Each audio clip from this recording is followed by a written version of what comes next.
여러분 안녕하십니까? 오늘도 참으로 좋은 날입니다. 하나님께서 여러분에게 능력 있는 삶을 주시기 바랍니다. 저는 오늘 형통한 삶이란 제목으로 여러분과 함께 은혜를 나누고자 합니다. 본문 말씀은 우리가 잘 아는 시편 23편 1절로 3절입니다. 야훼는 나의 목자시니 내가 부족함이 없으리다. 그가 나를 푸른 초장에 누이시며 쉴만한 물가로 인도하시는도다. 내 영혼을 소생시키시고 자기 이름을 위하여 의의 길로 인도하시는도다. 모든 사람이 형통한 삶을 살기를 원합니다. 그런데 사람들이 원하는 형통한 삶이란 대부분 육신적인 것에 국한되고 있습니다. 그러나 참된 형통이란 하나님께로서 나온 것입니다. 왜냐하면 하나님이야말로 우리의 모든 삶을 형통케 하는 그분이시기 때문입니다. 야훼 하나님은 창조주이십니다. 하나님께서는 천지와 만물을 지으셨습니다. 이러므로 하나님을 목자로 모신 사람은 형통하지 않을 수 없습니다. 구약 성경 가운데 누구보다도 하나님을 믿고 따름으로 삶의 형통을 누렸던 다윗 왕은 야훼는 나의 목자시니 내가 부족함이 없으리다라고 하나님을 찬양하고 있습니다. 다윗은 야훼 하나님을 삶의 중심으로 삼고 목자로 삼았기 때문에 부족함이 없는 충만한 형통을 누렸습니다. 다윗의 목자가 되셔서 그를 형통케 하신 하나님께서는 오늘날 우리에게도 동일한 형통을 허락하십니다. 그러면 목자이신 하나님께서는 어떻게 우리를 형통케 하실까요? 첫째로 하나님께서는 우리의 이식주를 형통케 하십니다. 오늘 본문 말씀에서 다윗은 먼저 그가 나를 푸른 초장에 누이심이라고 고백하고 있습니다. 양에게 있어서 푸른 초장은 삶의 터전입니다. 초장에 풀이 말라 먹을 것이 없으면 양은 굶어 죽고 맙니다. 그런데 천지와 만물을 창조하신 하나님께서는 우리의 목자가 되시고 우리는 그의 양들이 된다고 했습니다. 목자이신 하나님께서는 양인 성도들을 위해 은혜의 초장을 마련해 주시는 것입니다. 이러므로 우리는 우리의 직장이나 사업장, 그 밖의 모든 삶의 현장을 하나님께 맡기고 믿고 순종하는 자세로 목자이신 하나님만 따라가야 합니다. 푸른 초장이라고 했는데 여기서 푸르다는 말은 형통을 의미하는 것입니다. 푸르름은 바로 생명 자체입니다. 하나님께서는 성도들을 형통의 푸른 초장으로 인도하시는 것입니다. 하나님께서 함께 하시는 곳은 그 어디나 푸른 초장이 됩니다. 여러분은 여러분의 직장과 사업장이 푸르고 가정이 푸르게 되길 원하십니까? 하나님을 목자로 모시고 하나님의 인도만 따르십시오. 그러면 여러분의 삶의 현장이 푸른 초장이 될 것입니다. 또한 다윗은 누이신다고 말했습니다. 이 말은 풀이 얼마나 많든지 양이 풀을 찾아 이리저리 편하게 지낸다는 말입니다. 하나님께서는 그리스도인들이 방황치 아니하고 평안한 가운데 풍족함을 누리며 살기를 원하십니다. 하나님께서는 사랑하는 자를 위해 일하십니다. 일은 하나님의 것입니다. 그런데 세상 사람들은 해결할 능력도 없으면서 모든 문제를 부여안고 안간힘을 쓰고 있습니다. 이것은 비극입니다.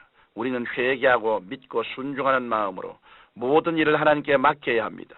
죄와 불의, 불순종과 교만, 우상숭배와 방탕의 불순물을 제거하고 겸손히 그 발 앞에 엎드려야 합니다.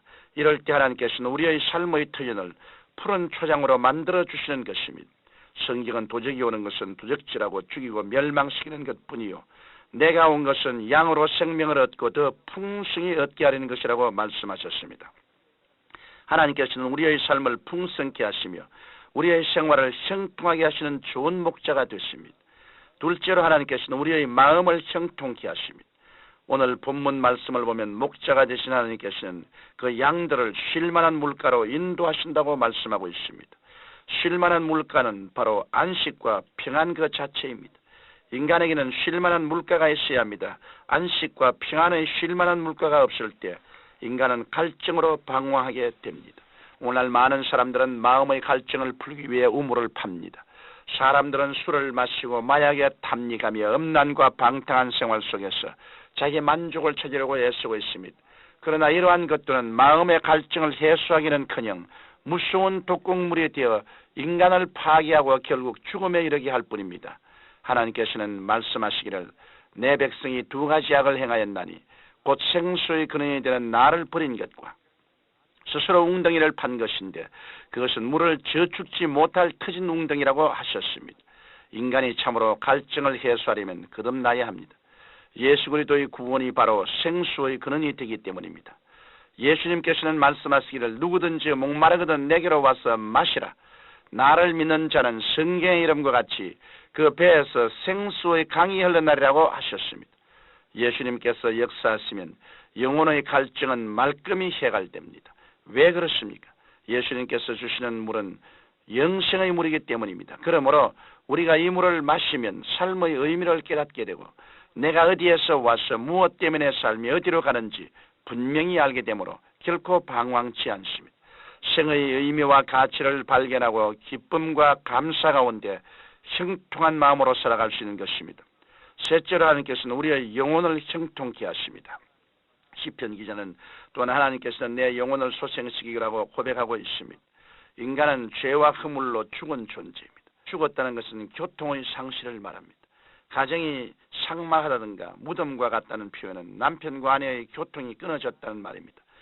사람이 눈이 있어도 시각신경이 죽으면 볼 수 없고 귀가 있어도 청각신경이 죽으면 들을 수 없는 것과 같이 죄로 인해 우리 영혼은 죽어 하나님과의 교통이 끊어지고 하나님과 원수되고 분리되고 말았습니다. 그런데 예수님께서 십자가에서 죽으심으로 하나님과 인간 사이에 원수된 담을 무너뜨렸습니다. 하나님께서는 죽음 가운데 있는 인간을 구원하기 위해 2000년 전에 예수 그리스도를 이 땅에 보내주시어 인간의 모든 죄와 저주를 대신 짊어지시고 십자가에 죽게 하신 것입니다. 이제 누구든지 예수 그리스도를 믿기만 하면 죽었던 영혼이 살아나 소생하게 됩니다. 뿐만 아니라 소생된 영혼은 하나님의 말씀을 통해 강건해지고 풍성한 생명을 얻게 됩니다.